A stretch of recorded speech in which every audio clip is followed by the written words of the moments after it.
On va vous demander de vous installer. On va peut-être commencer là tout de suite. Donc, la séance est dédiée à la fibrillation auriculaire.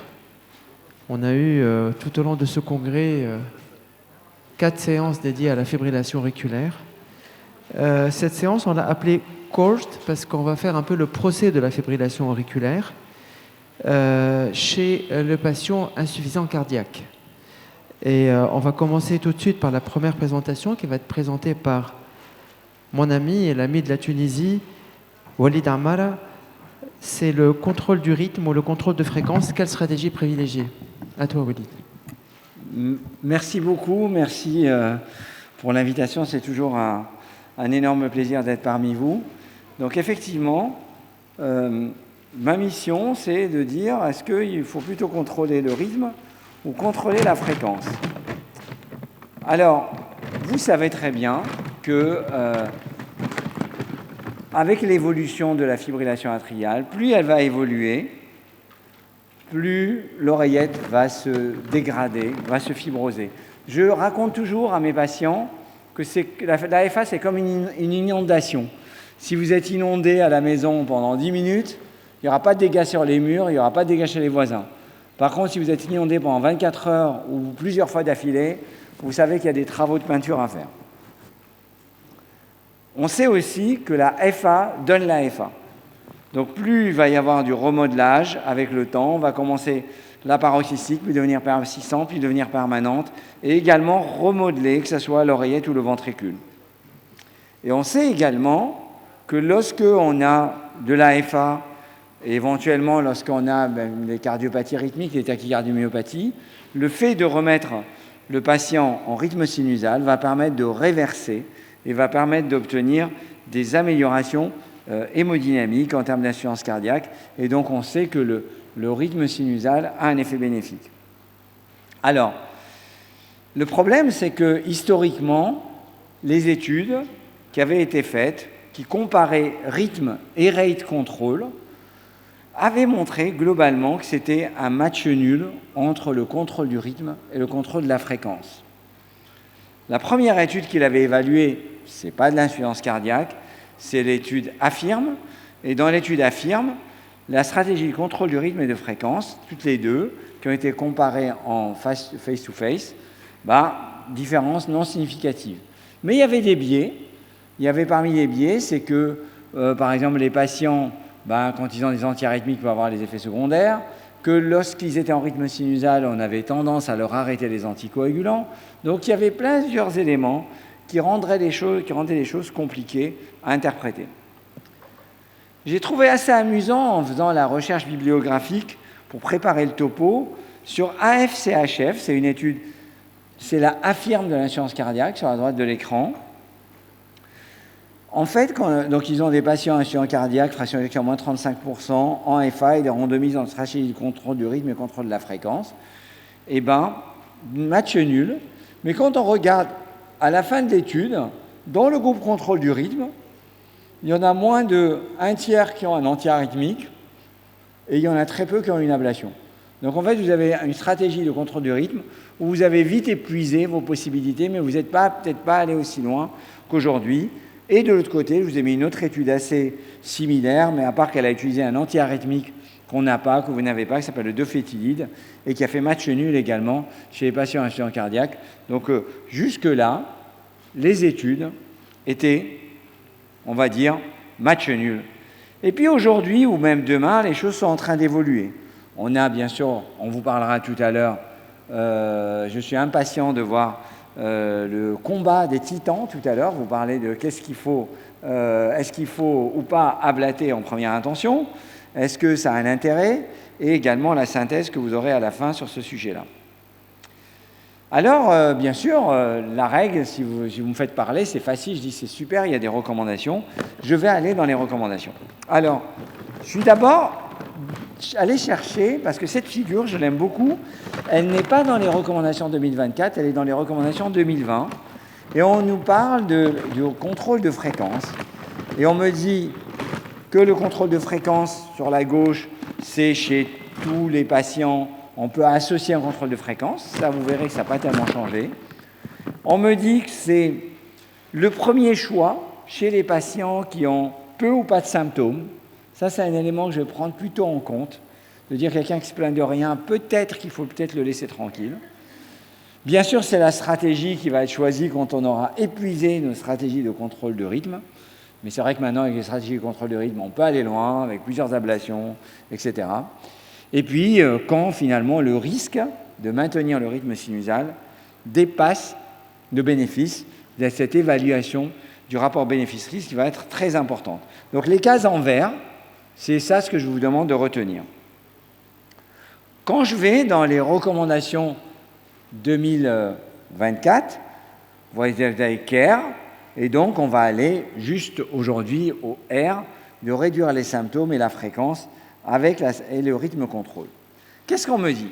D'abord, on me dit qu'il faut utiliser des médicaments pour ralentir la fréquence cardiaque comme stratégie initiale dans l'aigu. Donc voilà, on ne va pas les opposer.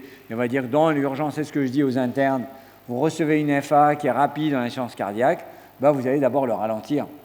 Vous ne vous pressez pas, vous ne savez pas s'il a un thrombus, vous ne vous pressez pas à mettre de l'amiodarone, ralentissez-le, mettez de la digitalique, mettez-le à l'usique, traitez son insuffisance cardiaque, on a le temps de voir venir. Et puis, le traitement ralentisseur peut être associé au traitement de contrôle de fréquence. Si vous mettez de la flécaïne, vous allez mettre un bêta-bloquant, par exemple. Et puis, bien sûr, ça peut être utilisé comme traitement seul. Et puis, finalement, ça restait assez vague. Je vais vous montrer le détail dans un court instant. Et puis, on me dit surtout, deuxième item, considérer le contrôle de fréquence chez tous les patients souhaitables. Et la majorité des patients méritent qu'on essaye de les remettre en rythme sinusal. Et puis, dans tous les cas, on doit avoir une stratégie basée sur la tolérance. Bien sûr, il y a la tolérance liée aux anticoagulants et les risques de caillots, etc., d'anticoagulation suffisante avant de faire une cardioversion. Mais également, on sait que les antiarythmiques, le choix d'antiarythmiques, est basé sur leur tolérance. Donc, par exemple, si je vais dans les détails des recommandations européennes, on peut mettre des médicaments dans la FA avec fraction d'éjection plus de 40%, pour réduire les symptômes, pour ralentir la fréquence cardiaque. Quand la fraction d'éjection est réduite, on peut mettre des bêta-bloquants de la digoxine pour réduire la fréquence cardiaque et améliorer les symptômes. Donc c'est juste des mesures symptomatiques. Il n'y a pas d'éléments sur réduire les événements. Il y aura un topo à part sur l'ablation de la jonction auriculo-ventriculaire. C'est quelque chose qu'on peut associer, par exemple, à la resynchronisation. Donc je ne vais pas trop détailler ce point-là, parce que je pense qu'il sera détaillé plus loin. C'est intéressant parce que, d'abord, ce raisonnement contrôle du rythme et contrôle de fréquence, aujourd'hui, on allait dire presque qu'on va moins les opposer. On va moins les opposer parce que ça, c'est l'algorithme de prise en charge de la FA paroxystique. Et on me dit, OK, là-haut, si on a notre patient si on a un patient qui a une FAA avec de l'insuffisance cardiaque, une fraction d'éjection altérée, on va me dire, ralentissez-le, mettez un bêta-bloquant et de la digoxine, et puis après, ça c'est très important, c'est share decision making, ça veut dire parler avec le patient, faire une évaluation du rapport bénéfice-risque, et puis si vous êtes dans le cadre d'une insuffisance cardiaque, vous regardez, vous n'avez pas beaucoup de choix, où est-ce que ça vous mène? L'ablation en classe 1, ou l'amiodarone en classe 1, ou l'amiodarone en classe 1, on n'a pas la dronédarone, le cétalol il est 2B, dans l'insuffisance cardiaque à fraction d'éjection, on va dire, modérément réduite. Et donc là, par exemple, si vous avez un patient qui a une insuffisance cardiaque et de la FA, il va falloir envisager plutôt probablement des stratégies de contrôle du rythme. Donc là, c'était pour vous zoomer le côté. Dans la FA paroxystique, l'ablation de FA peut être proposée en classe 1, déjà dans l'ablation de FA, en dehors même du côté que ce soit une insuffisance cardiaque. Et lorsqu'on pense qu'il y a une tachycardiomyopathie, une FA sur une cardiopathie rythmique, l'ablation est une indication de classe 1 et il n'y a même pas écrit les symptômes. Alors bien sûr, si c'est une FA persistante, quand vous êtes dans le cadre d'une FA avec insuffisance cardiaque, vous n'allez pas obligatoirement appliquer l'algorithme de la FA persistante comme vous le voyez ici, où l'ablation est en grade 2B. Vous allez plutôt appliquer les recommandations pour FA et insuffisance cardiaque, où l'ablation est indiquée en classe 1 dans le cas d'une cardiopathie rythmique. Alors moi, mon étude coup de cœur, et qui a changé complètement le raisonnement des rythmologues, c'est ISAF-NET4 qui avait été publié dans le New England il y a 2 ans. Et cette étude, ce n'est pas une étude dans l'insuffisance cardiaque, donc c'est juste ça la limite, c'est qu'on prend des patients qui ont une FA récente et on fait une étude affirme moderne. On les randomise avec un groupe, une stratégie de contrôle du rythme précoce, et un groupe, un traitement conventionnel, on va dire, de ralentissement uniquement. Et puis on va faire une étude de morbimortalité, c'est-à-dire compter les événements. C'est une large étude randomisée, il y a 1400 patients dans chaque groupe, et vous voyez les médicaments qu'ils ont. Dans le bras contrôle, vous n'avez quasiment pas d'antiarythmique, vous avez 7% d'ablation, et en antiarythmique, vous avez à peine 5% d'antiarythmique. Dans le groupe contrôle de rythme, vous avez beaucoup d'antiarythmiques, et puis vous avez 20% des patients dans le 2 ans qui vont bénéficier d'une ablation de la fibrillation atriale. Et ça donne quoi? Donc l'étude est positive sur le critère primaire, qui fait moins 21%. Et ce qu'il y a d'intéressant, on parle souvent des anticoagulants, bien sûr, les anticoagulants c'est très important, mais regardez, il y a même un bénéfice sur les AVC, et ça tombe bien, parce qu'on sait que la FA est l'élément qui va conduire à l'AVC. Le fait de faire moins d'FA, on a réduit les AVC, et vous savez qu'il y a eu, ce n'est pas l'objet de mon topo aujourd'hui, il y a eu 2 études randomisées dans les 6 derniers mois sur arrêter les anticoagulants à 1 an d'une ablation de FA réussie, et finalement, pas plus d'effets secondaires quand vous faites une stratégie de contrôle du rythme par rapport à une stratégie de contrôle de fréquence. Je passe, voilà. Alors, voilà, juste là, ce que je voulais vous montrer, c'est qu'ils ont fait l'étude en sous-groupe chez les patients qui ont de l'insuffisance cardiaque, et on retrouve le même bénéfice. Donc, je peux expandre mes résultats de ISAF-NET4 à des patients insuffisants cardiaques. Bien sûr, je pourrais vous parler aujourd'hui, mais peut-être ce sera traité plus tard, de CASTLE-AF. Ce n'est pas une vraie étude comparative de contrôle du rythme versus contrôle de fréquence, c'est plutôt une étude comparative de stratégie ablative versus une stratégie complexe dans laquelle il y a des antiarythmiques, des ralentisseurs, etc. Donc ce n'est pas une vraie étude comparative de rythme versus arrêt de contrôle. Ce que je veux que vous reteniez déjà, c'est que ce n'est pas tous les patients insuffisants cardiaques qu'il faut ablater, parce que regardez, ils ont screené 3000 patients, ils en ont inclus 400, donc ils ont hyper sélectionné leur population. Donc c'est très important de regarder ça dans le détail. Et donc il y a un groupe qui a l'ablation, on fait ce qu'on veut, on fait les veines, mais on fait un peu plus si besoin. Et un groupe, on leur fait le traitement médical qui peut être multiple. Et je ne vous ai pas mis les résultats, j'ai sauté à la slide. Mais en fait, vous savez que l'étude avait montré un bénéfice de l'ablation de l'AFA. Ça tombe bien, j'aurais gagné 20 secondes. Donc voilà, plutôt contrôle du rythme, plutôt réfléchir à l'ablation qui est indiquée en classe 1, et c'est ça qui a ouvert. Et pour mes 2 dernières minutes, je vais vous donner 3 vignettes de patients qui ont fait de l'insuffisance cardiaque. L'hôtesse de l'air qui est adressée en USIC, elle descend d'un avion, elle vient, elle fait un Vancouver-Paris, et elle passe en FA, elle est en OAP, et elle a de la VNI. Elle a eu de la VNI, et ça a amélioré rapidement, on a mis de la myodarone, on l'a réduite. Enfin, voilà, on l'a réduite, elle a eu l'écho est normal, etc. Est-ce qu'on lui a proposé une ablation de FA? Oui, on lui a proposé une ablation de FA, on a proposé une stratégie de contrôle du rythme. On n'a pas dit, elle a fait un épisode, c'est le premier épisode. On a dit non, elle a fait une FA mal tolérée, ce serait bien qu'elle n'ait pas d'antiarythmique et qu'elle n'aura pas d'anticoagulant après. Et sur ça, on est très bien dans la stratégie des recos actuels. Ça, c'était déjà il y a quelques années l'hôtesse de l'air, mais on voit à droite, ablation, et donc oui, cette hôtesse de l'air, elle a fait l'insuffisance cardiaque initialement, mais je lui ai proposé une ablation. Le cas numéro 2, un patient de 40 ans, diabétique, obèse, un BMI à 40, hypertendu, il rentre pour un OAP, pareil, il a de la VNI initialement, il est à l'USIC, il est en FA 180 par minute, il a une fraction d'éjection à 25%. Bien sûr, dans l'urgence, on l'a ralenti, donc rate control, on l'a anticoagulé, on a traité l'insuffisance cardiaque, on lui a fait une écho, il avait 25%, on a fait une choro, les coronaires étaient saines, avec ça, le ralentissement, la fraction d'éjection s'était améliorée à autour de 40, et on lui a proposé une ablation de FA, parce que c'était basé sur ça c'était les recos de l'époque, mais ça reste valable, ablation de FA persistante et insuffisance cardiaque, l'ablation, même en 2020, était indiquée en classe 1. Donc on lui a proposé l'ablation de FA en première intention. Pour info, il a même eu 2 ablations.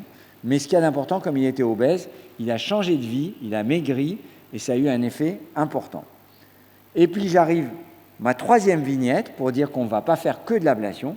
Là, c'est un patient qui fait des OAP à répétition, qui a une dysfonction ventriculaire gauche, qui a une insuffisance rénale, qui a une insuffisance mitrale, qui a une séquelle d'infarctus, qui a une FE à 25%. Celui-là, on avait une INM importante. À l'époque, il n'y avait pas de mitraclip. On avait discuté la myoplastie mitrale chirurgicale. La plastie mitrale chirurgicale, il a été récusé. Et on nous a dit, tiens, il a un bloc gauche, resynchronisez-le. On lui a fait la resynchro. On a ralenti la FA. On n'a pas eu besoin obligatoirement de l'ablacer du nœud. Et il a fait de la resynchro. Il a réduit entre l'image de gauche avant et l'image de droite. Après, il a ralenti. Il a réduit sa fuite d'un grade et il s'est amélioré. Donc voilà pour ma série de conclusion, c'est je prends en compte dans ma décision entre rythme et rate de contrôle le type de fibrillation atriale paroxystique ou persistante prolongée, les facteurs de risque, l'apnée du sommeil et l'obésité, la taille de l'oreillette gauche, l'âge, les facteurs de risque. Idéalement, j'aurais rêvé d'avoir la fibrose quand même si peut-être c'est bien le strain de l'oreillette, l'IRM malheureusement, entre le protocole publié par Nassir Marouche initialement et puis on voit que tous mes radiologues me disent que ce n'est pas faisable. Et j'espère vous avoir éclairé et bien ouvert cette session. Merci beaucoup.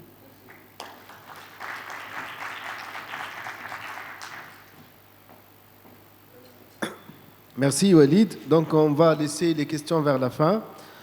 Et maintenant, on va inviter 2 orateurs, éminents orateurs, pour débattre sur la stratégie de l'ablation de fibrillation en première intention. Donc, Dr Olivier Piot, il est plutôt pour, et Dr Slim Qassem, il est plutôt contre.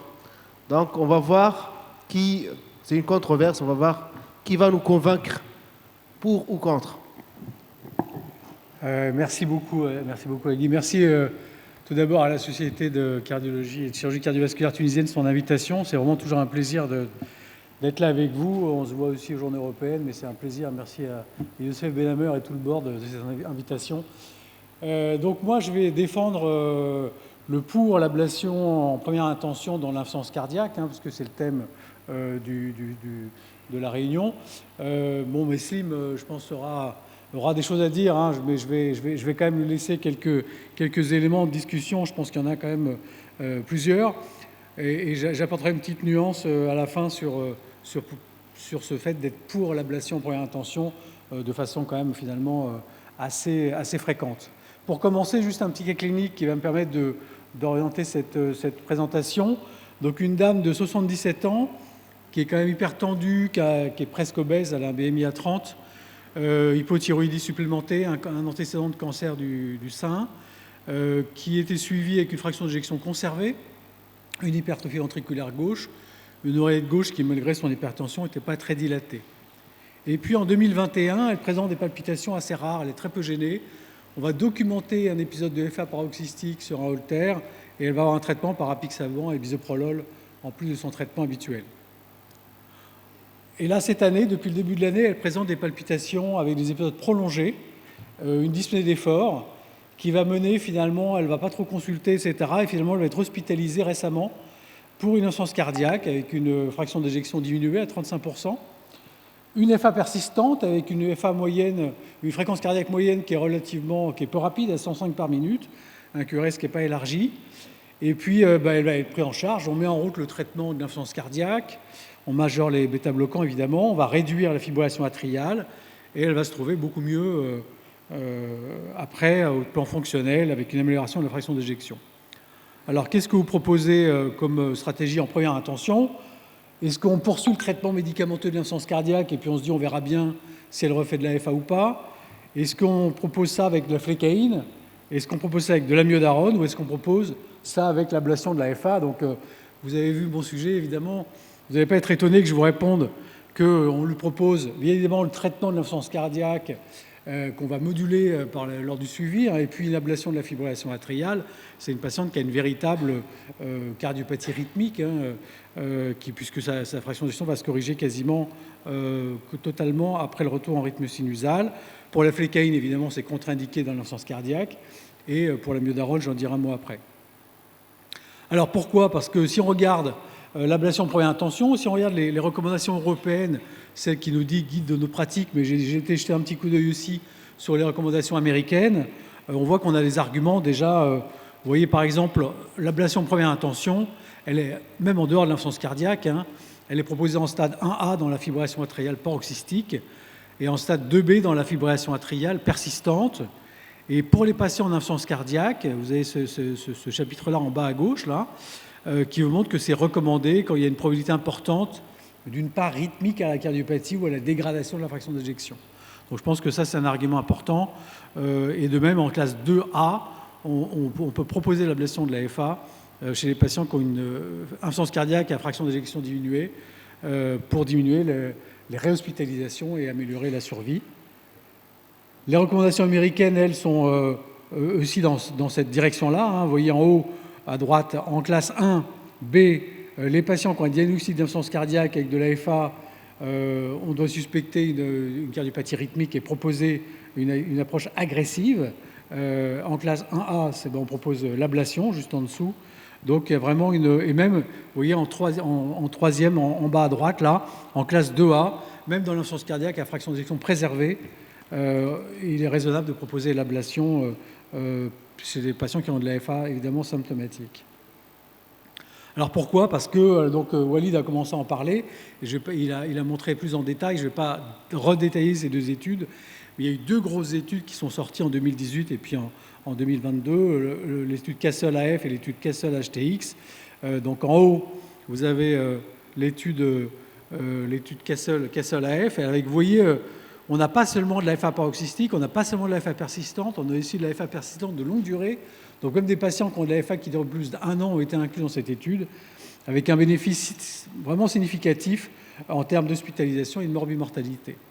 Et le résultat très étonnant aussi, et j'avoue que j'étais très surpris comme beaucoup de ces résultats, c'est l'étude Castle-HTX où c'est vraiment de l'insuffisance cardiaque avancée, où là on se dit qu'il y a une cardiopathie avancée, qu'est-ce que va pouvoir faire l'ablation? Chez ces patients-là, qui sont évidemment sélectionnés, avec, vous voyez, de l'AFA aussi paroxystique persistante et même de l'AFA longue durée, un bénéfice est montré par l'ablation en termes de morbimortalité, donc vraiment un résultat important de ces deux études. Avec un résultat aussi qui était intéressant dans une analyse secondaire des données qui parlait de la charge en fibrillation atriale, et ça, je pense que c'est une notion très importante. Le bénéfice de l'ablation, c'est pas seulement je refais de l'AFA ou je refais pas de l'AFA, c'est aussi je passe d'une charge en FA de tant de pourcents à une charge en FA très faible. Et ça, c'est intéressant. Et dans cette sous-étude, on montrait que chez les patients ablatés qui avaient une charge en FA de moins de 50%, mais en gros, elle était très faible, de quelques pourcents, et c'est là où on avait le meilleur bénéfice sur la mortalité toute cause. Donc vraiment un impact très important quand l'ablation marche. Alors, pourquoi en première intention? Parce que vous avez vu ces études, elles ont été faites avec l'ablation avec la radiofréquence, et on a eu l'arrivée de l'électroporation avec des outils. Je vous ai mis ici les images des différents cathéters qui sont proposés actuellement, qui proposent tous l'ablation avec l'électroporation, et surtout pour aller plus facilement et plus rapidement isoler les veines, avec des résultats tout à fait intéressants. Donc là, je vous rappelle l'électroporation. Donc le but, c'est de délivrer un petit train de choc à haute intensité qui permet d'avoir une formation de pores dans la membrane cellulaire, et principalement le myocyte. C'est plus ciblé sur le myocyte que sur les cellules de l'œsophage ou les cellules de nerfs phréniques ou les cellules d'autres origines, et donc qui permet d'aller jusqu'à la mort cellulaire et d'obtenir une lésion plus spécifique avec cette énergie. Et donc, on est toujours en pleine évaluation de cette nouvelle approche et de cette nouvelle énergie, avec des résultats tout à fait satisfaisants. Vous avez à gauche les deux grandes études publiées dans le New England de comparaison aux autres sources d'énergie pour l'ablation, donc l'étude Advent et l'étude Single Shot, qui montrent au moins une non-infériorité. Et vous voyez en bas dans l'étude Single Shot, donc c'était une étude de non-infériorité, vous voyez quand même qu'on on a quand même un résultat qui semble vraiment très intéressant avec l'électroporation par rapport, par exemple, à la cryoablation. Et à droite, vous avez le registre français qui a été publié cet été, dans lequel on a, pour les Français excellents, on a tous participé, avec plus de 5000 patients. Donc on voit en pratique quotidienne que cette électroporation, les outils qu'on nous propose maintenant, permettent de faire des procédures beaucoup plus courtes qu'avant et de réaliser éventuellement ça même en ambulatoire. Donc une stratégie beaucoup plus agressive plus tôt, avec des procédures plus courtes et avec un taux de succès élevé et moins de complications. Et ça, c'est important. Parce que vous voyez ici, par exemple, et je reviens à ce concept de charge en fibrillation atriale, ici c'est l'étude ADVENT, donc c'est vraiment l'étude majeure qui a comparé l'électroporation à l'isolation des veines, hein, donc à la radiofréquence ou la cryoablation. Donc là, on n'est pas dans le sens cardiaque, on est dans l'FA paroxystique, mais les résultats, je pense, sont utilisables en termes de technologie et d'approche technique. Et vous voyez, ce qui était très intéressant, c'est de voir que quand on obtenait une charge en fibrillation atriale très faible, donc moins de 0,1%, c'est là où on avait le meilleur résultat en termes de cardioversion, en termes de nouvelles reprises d'ablation ou en termes d'hospitalisation. Et cette charge en FA, eh ben, on avait un meilleur résultat avec l'électroporation par rapport aux autres approches. Donc pour vraiment baisser cette charge en FA à moins de 0,1%, ce qui semble être l'objectif le plus important pour avoir un bon résultat. Alors, en plus, pourquoi proposer en première intention ? Parce qu'on est meilleur qu'avant. Et vous avez ici à droite un papier, une méta-analyse de tous les essais randomisés qui ont été faits depuis 15 ans environ, qui montre qu'entre la période 2013-2017 et la période plus récente, 2018-2022, donc avant l'arrivée de l'électroporation, hein, on avait, par, je pense, l'augmentation des pratiques, l'augmentation du nombre de procédures, une meilleure utilisation du matériel et aussi une évolution de ce matériel de radiofréquence. On a une baisse du taux de complications, donc on devient de plus en plus sûr avec les approches ablatives et je pense que ça sera renforcé avec l'électroporation. Alors qu'avec l'amiodarone, on reste toujours avec la même molécule. Dans l'insuffisance cardiaque, c'est la seule qu'on peut proposer.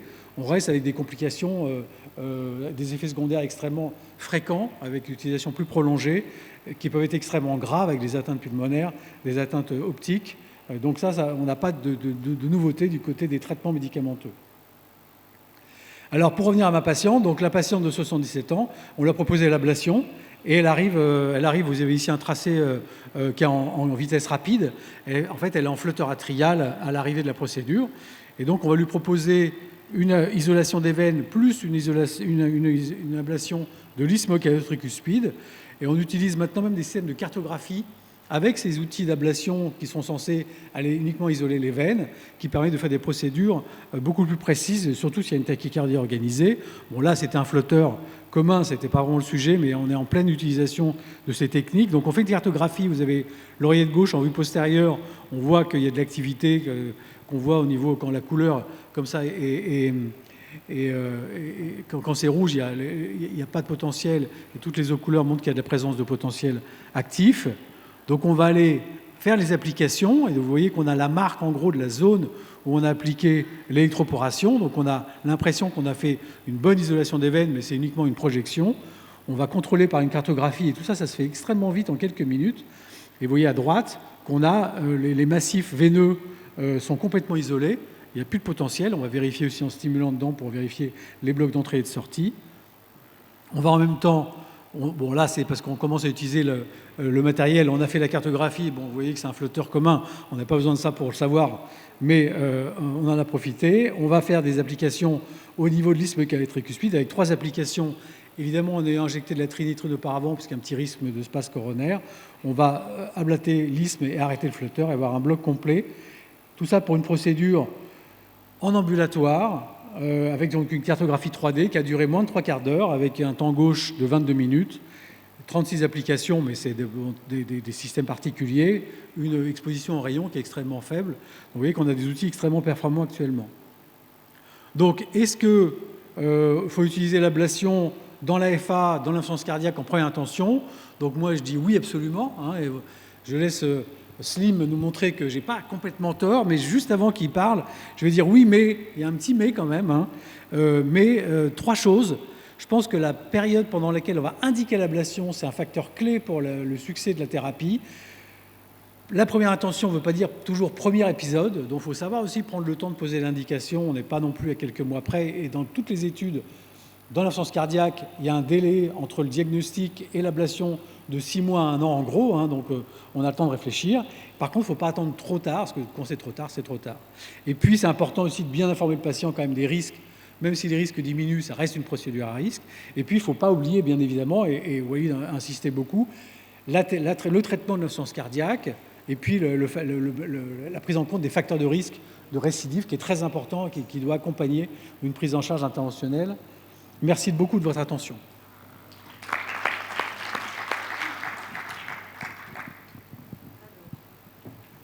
On va voir avec Dr Slim Qassem comment il va essayer de défendre la stratégie.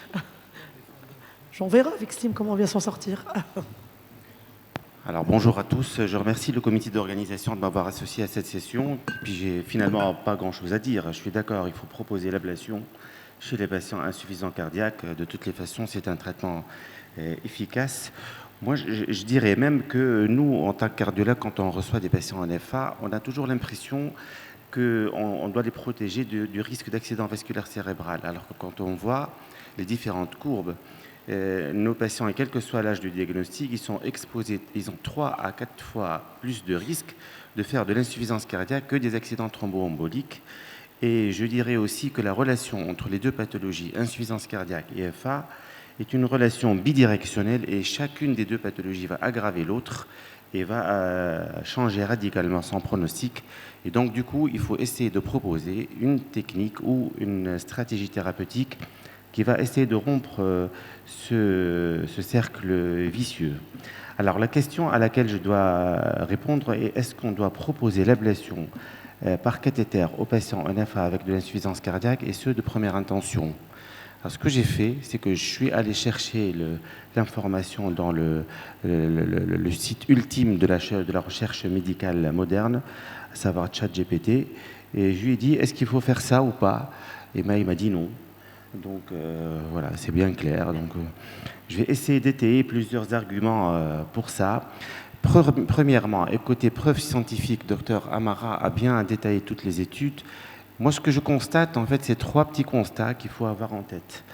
Pour l'ablation de l'AFA, plus on s'y intéresse tôt, mieux c'est pour les patients.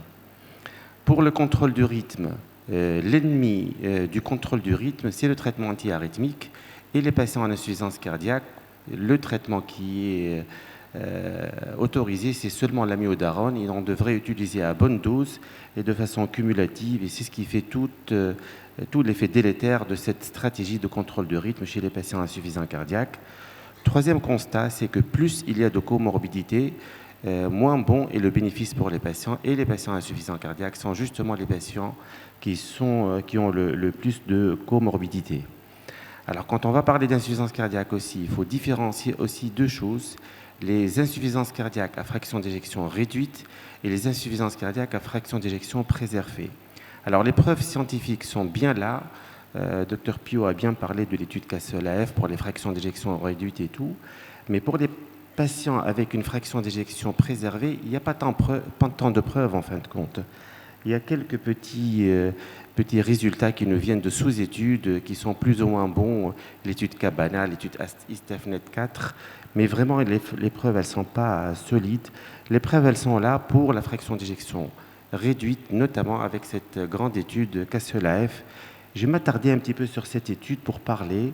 C'est quoi Castle-AF? En fait, c'est des patients qui ont de la FA paroxystique persistante, qui ont eu des échecs, des effets indésirables, ou qui étaient réticents à prendre des traitements antiarythmiques. Ces patients-là, on les a adressés dans des centres qui sont experts dans la matière, qui avaient assez bon volume de travail, et qui ont fait des ablations à leur guise, et qui étaient des procédures assez complexes en fait. Si bien que plus que 50% des patients ont eu des lésions autres que l'isolation des veines pulmonaires, et qu'un quart des patients ont eu une deuxième procédure d'ablation. Il y a un autre constat aussi, c'est qu'il a fallu screener plus de 3000 patients pour en fin de compte randomiser 360, et pour en faire une étude qui n'était pas en aveugle. C'est-à-dire aussi bien les patients que les médecins qui les suivaient savaient dans quel bras étaient les patients, et ça c'est quand même un biais d'interprétation. Il y a eu aussi des crossovers. 15% des patients qui étaient dans le groupe ablation ont été traités médicalement, et 10% des patients qui étaient en groupe traitement médical ont été ablatés. Alors je ne dénigre absolument pas les résultats de cette étude, mais je dis simplement que aller extrapoler les résultats de cette étude à toute la population d'insuffisance cardiaque, c'est vraiment un petit peu courageux, il ne faut pas faire ça. Et quand on voit à la fin de l'étude, finalement, 60% des patients étaient en rythme sinusal, tout le reste était en fibrillation auriculaire, c'est dire que c'est quand même des patients assez sévères, et les procédures qu'on fait, c'est des procédures assez complexes. Alors pourquoi c'est complexe? En fait, parce que la cellule atriale, c'est une cellule qui est très très sensible à la dysfonction ventriculaire gauche. Là, c'est une petite expérience sur un modèle canin. Ce qu'ils ont fait, c'est qu'ils ont stimulé de façon rapide l'oreillette du chien, et ils ont protégé le ventricule gauche. Et ce qu'ils ont vu, c'est que les cellules atriales ont eu un remodelage électrophysiologique qui était parfaitement réversible après l'arrêt de la stimulation, alors que quand on faisait la même stimulation chez des modèles où le ventricule gauche était défaillant, parce qu'on voyait le même remodelage électrophysiologique, mais en plus, on voyait beaucoup de fibrose, beaucoup de déstructuration de l'oreillette gauche, et ça rendait ces patients-là beaucoup plus malades au niveau de leur atrium. Ça vient de ce fameux fibroblaste atrial qui, lorsqu'il est activé à cause de l'élévation de la pression intra-auriculaire gauche, va se mettre à proliférer, produire de la fibrine, et même à coupler les myocytes entre eux, ce qui va faire le lit à la genèse et à la perpétuité des arythmies atriales. Et c'est ce qui rend complexe les procédures d'ablation chez ces fameux patients insuffisants cardiaques qui auront une cardiomyopathie atriale beaucoup plus avancée. Et là, on le voit bien dans les études, plus l'insuffisance cardiaque chez les patients est évoluée, plus le stade évolutif de la cardiomyopathie atriale va être avancé, et du coup, on va avoir une nécessité de procédures beaucoup plus complexes et des résultats à long terme qui sont, en fin de compte, moins bons. Alors, quand on dit procédure complexe, on s'attend finalement à traiter de façon différente ces patients qui sont un petit peu plus complexes, en fait, plus malades. Mais quand on voit le consensus de l'ablation de la fibrillation auriculaire, c'est un consensus international, on ne voit rien en fait. On voit juste qu'il est recommandé d'isoler les veines pulmonaires, de valider les blocs si on en fait des lignes, ou si on fait l'isolation des veines pulmonaires, mais pour tout le reste, mur postérieur, isthme mitral, défragmentation, zone de bas voltage ou zone fibrotique à l'IRM, c'est une zone d'incertitude, et il n'est pas vraiment recommandé de faire ça. Et ce qui est recommandé, c'est de faire, c'est-à-dire le paradigme actuel, c'est d'isoler les veines pulmonaires, même chez les patients insuffisants cardiaques. Et je trouve quand même que c'est un peu dommage, vu les outils qu'on a maintenant et l'évolution technologique. Nous devrions quand même, grâce à ces différents outils et à l'intelligence artificielle, pouvoir mieux détecter de façon précoce cette fibrillation, et puis proposer des stratégies d'ablation qui sont plus personnalisées pour ces patients complexes. Donc, en l'absence de consensus, ce qu'on fait, c'est qu'on fait pareil. On fait de la RF, on fait de la cryo, on fait de l'électroporation, et le but, c'est d'isoler les veines. Mais en réalité, dans les registres, quand on s'attaque à des patients insuffisants cardiaques, on voit bien qu'on va aller beaucoup plus que les veines. On va faire beaucoup plus d'ablation, l'isthme, le mur postérieur.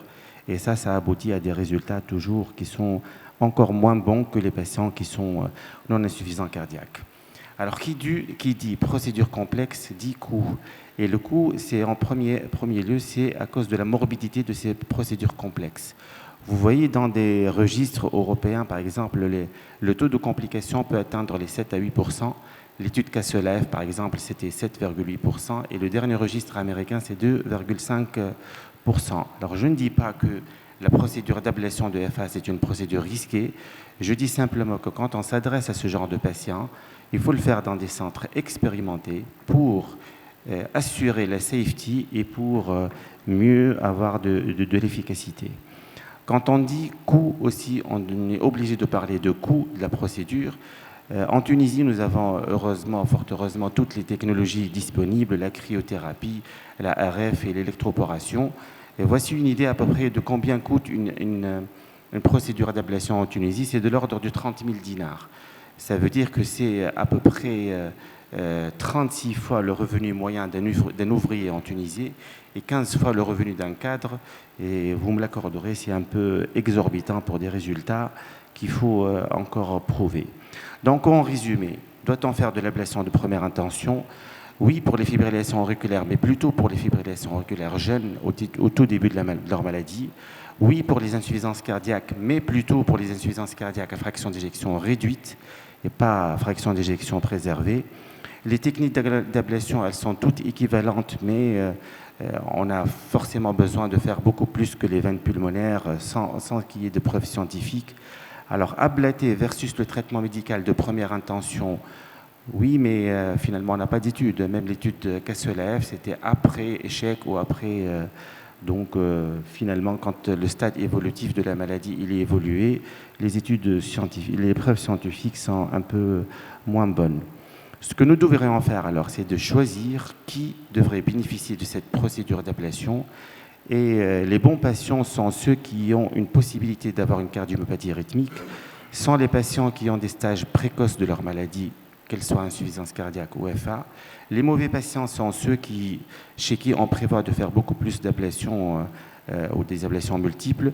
Chez les patients qui ont une FA de longue durée, c'est les fuites valvulaires non réparables chez qui l'insuffisance cardiaque, de toutes les façons, ne va pas être gérée. Alors, les consensus internationaux et les guidelines nous donnent quelques idées sur les bons patients chez qui la fraction d'éjection, on prévoit qu'elle récupère après la procédure d'ablation. Ce sont les patients avec les classes NY, HA bas. C'est les étiologies non ischémiques, c'est les fibrillations atriales persistantes qui sont les plus pourvoyeuses de cardiomyopathie rythmique. C'est les QRS3. C'est les patients qui n'ont pas de fibrose atriale ou ventriculaire étendue. C'est les patients qui ont récupéré de leur FEVG après cardioversion. C'est les patients qui n'ont pas des oreillettes gauches très dilatées. Et c'est aussi les patients chez qui la fibrillation auriculaire a été diagnostiquée avant l'insuffisance cardiaque ou en même temps que l'insuffisance cardiaque. Donc, c'est quoi l'alternative si on ne fait pas ça? Parce que ce que je propose, c'est de faire une cardioversion, c'est de voir l'évolution de la FEVG et puis de proposer l'ablation chez les bons patients dans des conditions un peu moins sévères. Sinon, pour les patients qui sont les plus à risque et qui ne vont pas en bénéficier, c'est le ralentissement de la fréquence cardiaque, mais pas comme le dit la Société européenne à 110, beaucoup plus. Je pense que chez ces patients-là, il faut viser des fréquences cardiaques de l'ordre de 80 ou 85. On a un ennemi aussi pour le ralentissement de la fréquence cardiaque, c'est la digoxine. Plus on utilise la digoxine et plus forte est la concentration de digoxine, plus est élevée la mortalité chez ces patients. Et le nouveau traitement qui paraît un petit peu à la mode, c'est maintenant l'ablation de la jonction auriculo-ventriculaire et de proposer la stimulation des voies de conduction normales. Et les études et les preuves scientifiques arrivent de plein fouet pour démontrer la faisabilité et l'efficacité de cette technique. Je finis par le même message que le Dr Pio. Quand on fait de l'ablation, de la fibrillation auriculaire chez les patients insuffisants cardiaques, il ne faut pas réduire la prise en charge de ces deux pathologies à une simple procédure.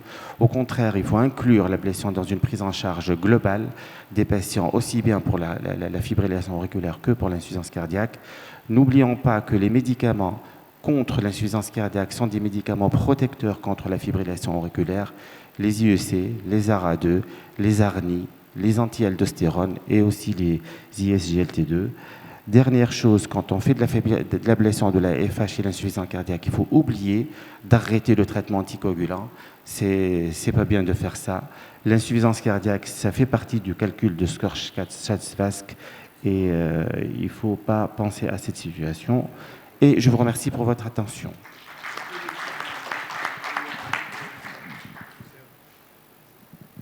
Oui, on va maintenant. Merci beaucoup pour cette très belle communication et je pense qu'on va maintenant entendre encore une autre façon d'aborder le problème de la prise en charge de la fibrillation atriale chez les patients insuffisants cardiaques, puisque Franck Halimi va nous parler de l'ablation des voies normales de conduction.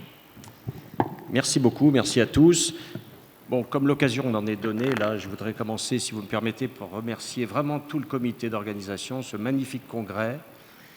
J'ai été à la fois ému, impressionné, j'ai même un peu l'envie de cette envie qu'il y a de cette jeunesse, de cette génération de cardiologues que j'ai eu la chance de connaître un petit peu plus tôt. Et franchement, je vous remercie parce que ça fait plaisir à voir. Et je suis très, très heureux d'être ici aujourd'hui. Bon, alors j'ai pas trop de chance parce que moi, le topo que je dois faire, c'est celui où on a un petit peu raté. Il résulte d'un double échec. C'est celui d'avoir été capable de maintenir le rythme sinusal. Et le deuxième échec, c'est celui d'avoir été incapable de ralentir la cadence ventriculaire chez notre patient. Alors on a effectivement cette solution qui consiste à ablater le nœud auriculo-ventriculaire et à implanter un stimulateur cardiaque afin de pacifier le rythme, le régulariser, parce qu'il y a aussi cette question de l'irrégularité, il n'y a pas que la fréquence qui compte. Et une fois qu'on a fait ça, est-ce qu'on a tout dit? Eh bien, d'abord, il faut se rappeler et revenir en arrière sur cette stratégie dite Ablate and Pace. Et on a ici une première publication en 1998, une étude qui compare deux groupes, des patients qui ont une arythmie par fibrillation atriale rapide. La première étude qui est venue conforter en fait cette stratégie qui consiste à ablater et stimuler le malade, ablater la jonction et stimuler le malade, eh bien, vous voyez, c'est une étude relativement ancienne, c'est Ablate and Pace Trial, et on a effectivement deux groupes. Ce sont des patients qui ont une arythmie rapide, irrégulière, difficile à contrôler, à qui on va proposer pour les uns une stratégie de contrôle de la fréquence avec les médicaments. Bon, et pour les autres, une stimulation ventriculaire par un stimulateur cardiaque monochambre. Et donc, qu'est-ce qu'on remarque avec cette étude? Eh bien, que la stratégie finalement d'ablater le nœud auriculo-ventriculaire est de stimuler le patient, et il n'est pas précisé où on stimule, probablement dans cette époque on stimulait le ventricule droit, le plus souvent à la pointe. Eh bien, on a une amélioration dans le groupe Ablate and Pace, amélioration des symptômes, amélioration de la tolérance à l'effort, amélioration de la qualité de vie et amélioration de la fonction ventriculaire gauche. Alors, très bien, mais ensuite, on a compris quelle était cette question de l'asynchronisme électromécanique, et on sait très bien, pour ceux qui sont moins rythmologues, que lorsqu'on stimule le ventricule par la droite, on crée un asynchronisme de contraction électromécanique qui gêne la bonne éjection cardiaque. Est arrivé l'avènement de la resynchronisation cardiaque, donc l'étude comparable a été réalisée, un groupe donc, qui va être traité médicalement avec un ralentissement de la cadence ventriculaire, et un groupe qui va être traité, cette fois-ci, non pas par une stimulation ventriculaire simple, mais par une CRT. Et ici, on voit la supériorité considérable de la stratégie Ablate and Pace avec la CRT, la resynchronisation cardiaque, parce qu'on a réussi tout à la fois à ralentir le rythme, à régulariser la cadence, et à resynchroniser les ventricules par une stimulation synchrone droite et gauche. Alors d'autres études ont démontré la même chose au cours des années. On a cette étude, PAVE Trial, qui a bien montré que la stimulation biventriculaire améliorait la qualité fonctionnelle, mais aussi la fonction ventriculaire gauche.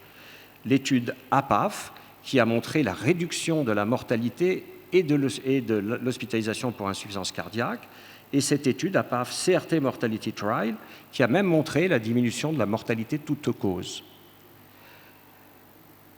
Alors, si on regarde les indications telles qu'elles nous sont proposées dans la prise en charge de la fibrillation atriale, on voit qu'il y a une place tout à fait honorable pour la stratégie Ablate and Pace chez des patients qui ont une fibrillation atriale rapide et qu'on a du mal à contrôler par le traitement simple.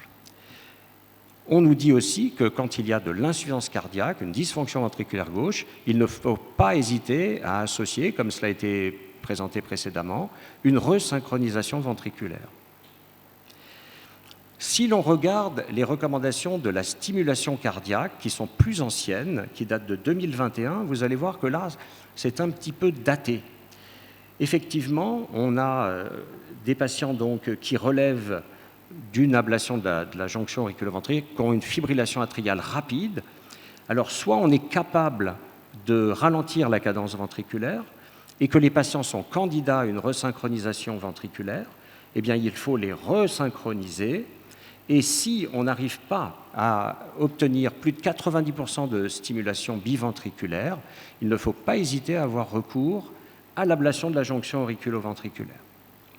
Pour les patients, à l'opposé, qu'on n'arrive pas à ralentir du tout, eh bien, on va, en fonction de la fonction ventriculaire gauche, soit avoir recours à une resynchronisation biventriculaire, et ici, on commence à nous parler, en 2021, d'une stimulation du système de conduction, du HIS, puisqu'à l'époque, c'était la seule option qui était proposée, et on nous la met avec une classe de recommandation 2B.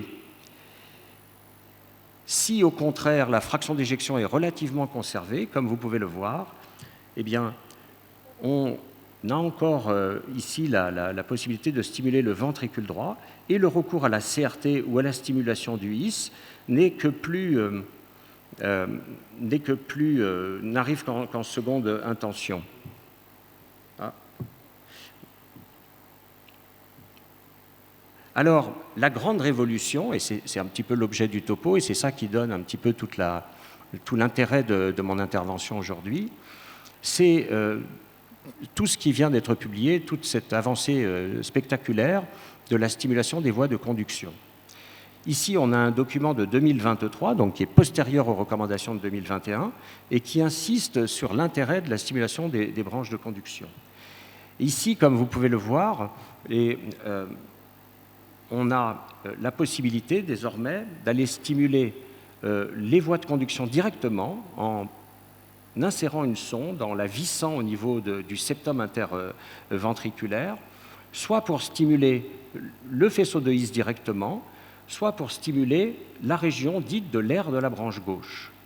Or, c'est cette stratégie qui aujourd'hui semble s'imposer, parce que la stimulation du HIS est relativement difficile à obtenir, avec malheureusement des élévations de seuil relativement fréquentes. Et aujourd'hui, c'est cette technique d'aller stimuler soit la branche gauche directement, soit le septum ventriculaire gauche, soit une branche de division, c'est-à-dire une stimulation fasciculaire de la branche gauche. Ce faisant, et c'est ce qu'il faut comprendre, vous allez obtenir une stimulation physiologique à travers les branches et le réseau de Purkinje, avec une resynchronisation électrique tout à fait optimale. Ici, je vous présente plusieurs tracés de resynchronisation par stimulation de la branche gauche. Et comme vous pouvez le voir à gauche, vous avez une stimulation parfaite de l'aire de la branche gauche. Au milieu, une stimulation du fasciculaire gauche. Et dans tous les cas, comme vous pouvez le voir, on obtient une resynchronisation relativement favorable. Et cette stimulation va s'imposer. Une recommandation de consensus plus récente, qui date de 2025, va comparer chez des patients qui sont candidats à l'ablation de la jonction auriculo-ventriculaire la stimulation physiologique. Et comme vous pouvez le voir, cette stimulation physiologique s'impose progressivement chez des patients qui ont une fraction d'éjection ventriculaire normale, comme chez ceux qui ont une dysfonction ventriculaire. Il faut voir qu'aujourd'hui, cette stimulation de la branche gauche devient une alternative tout à fait possible à la resynchronisation cardiaque, et on peut même les combiner et faire une stimulation dite optimisée en combinant une sonde ventriculaire gauche avec une sonde stimulant l'aire de la branche gauche. Ici, vous avez un exemple tout à fait intéressant d'un patient à gauche qui a un bloc de branche gauche. Voilà la stimulation biventriculaire. La stimulation de l'air de la branche gauche, et combiner les deux, c'est de façon optimisée, va permettre d'optimiser et d'obtenir une stimulation physiologique. Alors ce qui manquait, c'était d'avoir une comparaison chez les patients qui vont avoir une ablation de la jonction auriculo-ventriculaire, comparaison de la CRT avec la stimulation physiologique. Et ce qui est tout à fait spectaculaire dans cette méta-analyse, c'est qu'on montre une supériorité de la conduction du système, de conduction par rapport à la CRT, tant en termes de durée de QRS qu'en termes de fraction d'éjection ventriculaire gauche. On a donc des arguments tout à fait tangibles pour considérer que la stimulation du système de conduction est au moins égale à la resynchronisation cardiaque et est une solution tout à fait alternative. Alors, je vous montre ici un case report d'une patiente que j'ai ablatée tout à fait récemment. Et cette patiente avait une fibrillation atriale rapide, mal contrôlée par le traitement. Et on a pu, à l'aide de systèmes de gaine dédiés, aller stimuler directement l'air de la branche gauche, suivi d'une ablation de la jonction auriculo-ventriculaire qui permet une resynchronisation optimale et la diminution du traitement ralentisseur. Comme vous pouvez le savoir, il y a aussi la possibilité d'obtenir une stimulation par des dispositifs sans sonde. Ces dispositifs sans sonde sont une alternative chez les patients à qui on destine une stimulation ventriculaire. Et l'étape d'après, c'est d'imaginer la stimulation avec ces dispositifs sans sonde pour aller stimuler directement les branches de conduction ventriculaire et éventuellement de proposer une resynchronisation biventriculaire à l'aide de 2 capsules, une ventriculaire droite et une ventriculaire gauche, qui peuvent permettre une resynchronisation efficace. Qu'en est-il pour l'ablation, pour le défibrillateur? Eh bien, on peut aussi proposer une stimulation de l'air de la branche gauche associée à un défibrillateur avec un connecteur DF1 en allant utiliser le port de détection et de stimulation du ventricule droit que vous connectez à la sonde qui stimule la branche gauche afin d'obtenir une resynchronisation efficace. On peut aussi probablement voir se développer des sondes de défibrillation qui vont permettre d'aller atteindre directement la stimulation de la branche gauche. Pour conclure, donc, on voit que la stimulation de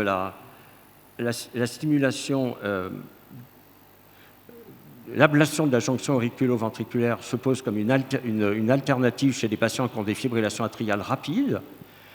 La CRT a montré son efficacité, de même que la stimulation de l'air de la branche gauche, et tout ça conduisant à une stimulation, disons, individualisée pour chaque patient en fonction de son trouble conductif sous-jacent.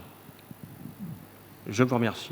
Merci Franck pour cette très belle présentation, très pédagogique.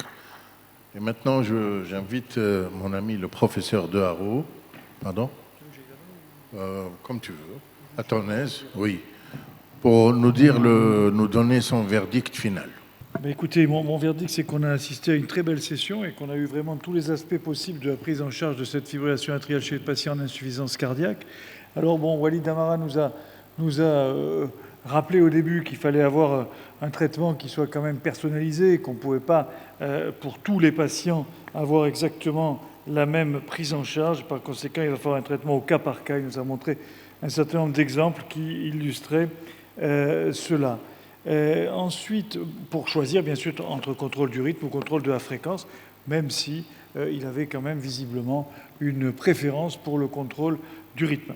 Ensuite, Olivier Piot, qu'est-ce qu'il nous a dit? Il nous a dit que il faut faire une ablation aux patients qui ont de la fibrillation atriale de l'insuffisance cardiaque.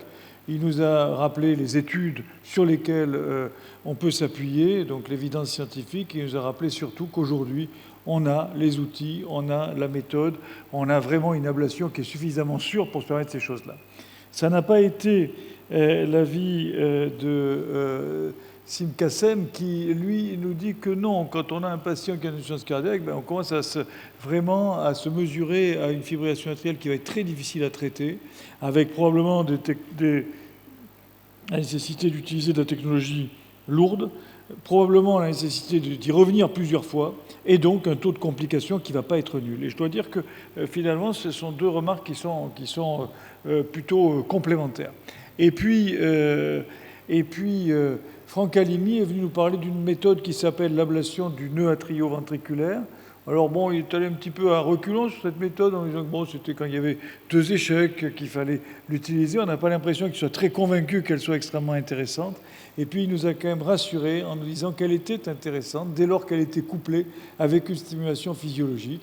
La CRT, bien sûr, mais également les nouvelles méthodes de stimulation, comme la stimulation des voies de conduction. Donc on a vraiment toutes les possibilités qui sont là, et j'aurais tendance à dire que ce que j'ai l'impression de lire quand même à travers votre message, c'est qu'on va commencer chez ces malades-là par essayer de contrôler le rythme. Ça me paraît quand même ce qui est le plus raisonnable, en gardant à l'esprit que ça va être difficile, que la méthode d'ablation ne va pas être une méthode d'ablation simple, comme celle qu'on va utiliser dans la fibrillation atriale tout venant, et que peut-être, si on doit se réserver, aller vers un contrôle de la fréquence, il faudra aller vers un contrôle strict de la fréquence, peut-être avec une ablation des voies normales, et à ce moment-là, une stimulation physiologique. Donc je crois qu'on a vraiment, là, on a eu un éventail de tout ce qui peut se faire. Donc je crois que la discussion va être maintenant ouverte. Merci.